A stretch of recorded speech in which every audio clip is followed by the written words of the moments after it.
പ്രിയ പ്രേക്ഷകർക്ക് സീരിയൽ ന്യൂസിലേക്ക് സ്വാഗതം. കൂടുതൽ സീരിയൽ ന്യൂസുകൾ അതിവേഗം ലഭിക്കുന്നതിന് ഈ ചാനൽ സബ്സ്ക്രൈബ് ചെയ്യുക. ബെൽ ഐക്കൺ മറക്കാതെ ക്ലിക്ക് ചെയ്യുക. വീഡിയോ ഇഷ്ടമായി എങ്കിൽ ലൈക്ക് ചെയ്യാൻ മറക്കരുത്.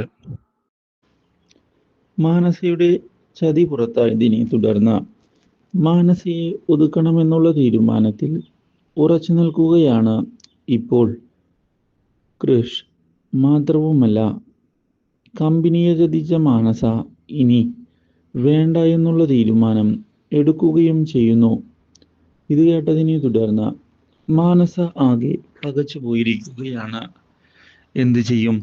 ഒരു പിടിയും കിട്ടുന്നില്ലല്ലോ. മാനസ ആലോചിക്കുകയാണ്. ഇതിനിടയിൽ കൃഷിനോട് കാര്യങ്ങൾ വ്യക്തമാക്കുന്ന ദേവ്ജി പുതിയ മാറ്റങ്ങൾ കമ്പനിയിൽ കൊണ്ടുവരണമെന്ന് ആവശ്യപ്പെടുന്നു. ഇല്ലെങ്കിൽ കമ്പനിയാകെ നഷ്ടത്തിലാകും. എന്തെങ്കിലും ചെയ്യണമെങ്കിൽ ഇപ്പോൾ വേണം ചെയ്യാൻ. ദേവ്ജി കമ്പനിയുടെ ഇപ്പോഴത്തെ അവസ്ഥയും ദേവ്ജി പറയുന്ന കാര്യവും എനിക്ക് മനസ്സിലാകുന്നുണ്ട്. അതുകൊണ്ട് തന്നെ ഞാനും അതിന് തയ്യാറാണ്. കമ്പനി തന്നെയാണ് നമുക്ക് പ്രിയോറിറ്റി. അതുകൊണ്ട് തന്നെ കമ്പനിയെ രക്ഷിക്കുന്നതിന് വേണ്ടി ഏതറ്റം വരെയും നമ്മൾ പോകും. ഇനി മാനസയ്ക്ക് ഈ കമ്പനിയിൽ സ്ഥാനമില്ല. ആ തീരുമാനം ഞാൻ എടുത്തു കഴിഞ്ഞു. ഈ കാര്യം അറിഞ്ഞതിനെ തുടർന്ന് മാനസയ്ക്ക് പകരം ഇനി കൺമണി ലീഡ് ചെയ്യട്ടെ. അത് തന്നെയാണ് കമ്പനിക്കും ഗുണകരമാവുക. സാഗറിനോടും കൂട്ടരോടും ഞാൻ ഈ കാര്യത്തെ പറ്റി സംസാരിക്കാം. ശരി ദേവി, കാര്യങ്ങൾ ഇനി അങ്ങനെ തന്നെ നടക്കട്ടെ. ഒരു മാറ്റവും ഈ കാര്യത്തിൽ വേണ്ട. നമ്മൾ കാര്യങ്ങൾ കൃത്യമായി മുന്നിലേക്ക് കൊണ്ടുപോകും. ഈ കാര്യം അറിഞ്ഞത് മാനസയുടെ പ്രതീക്ഷകൾക്ക് തിരിച്ചടിയാകുന്നു. ഒരിക്കലും മാനസ ഇങ്ങനെ പ്രതീക്ഷിച്ചതല്ല.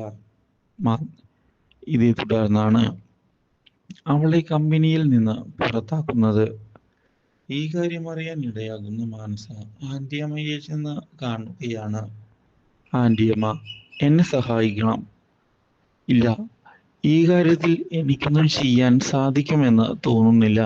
നീ ഓരോന്ന് എടുത്തു ചാടി ചെയ്ത് അതിൻ്റെ കോൺസിക്വൻസസ് ഇങ്ങനെയൊക്കെ സംഭവിച്ചിട്ട് എന്തു പറയാനാണ്? ഞാൻ എന്തു പറഞ്ഞാണ് നിന്നെ സഹായിക്കുക? എളുപ്പമുള്ള കാര്യമല്ല. എന്തായാലും ഞാൻ ഒരു ട്രൈ ചെയ്തു നോക്കാം. അത്രയേ എനിക്കിപ്പോൾ നിന്നോട് പറയാനുള്ളൂ. ഇത് കേട്ടതിനെ തുടർന്ന് ആകെ പകച്ചു പോയിരിക്കുകയാണ് ഇപ്പോൾ മാനസ. പക്ഷേ ഇതേ സമയം സത്യങ്ങളെല്ലാം അറിഞ്ഞതിനെ തുടർന്ന് ബലരാമൻ കൊല്ലുന്നതിന് വേണ്ടിയുള്ള പ്ലാനുമായി മുന്നിലേക്ക് പോവുകയാണ്. ഈ കാര്യം അറിയാൻ ഇടയാകുന്ന ഭാഗ്യശ്രീ കൺമണിയെ ചെന്ന് കാണുകയാണ്. സാഗറിനെയും കുടുംബത്തെയും നീ സഹായിക്കണം. ബലരാമനെ തൽക്കാലത്തേക്ക് പറഞ്ഞു മനസ്സിലാക്കുക. പ്രായോഗികമായ കാര്യമല്ല. എന്തായാലും ഞാൻ ശ്രമിക്കാം. അത്ര മാത്രമേ എനിക്ക് പറയാൻ സാധിക്കുകയുള്ളൂ. ഇത് കേട്ടതിനെ തുടർന്ന് ഞെട്ടിപ്പോയിരിക്കുകയാണ് ഇപ്പോൾ കൺമണി. Do like, share and subscribe.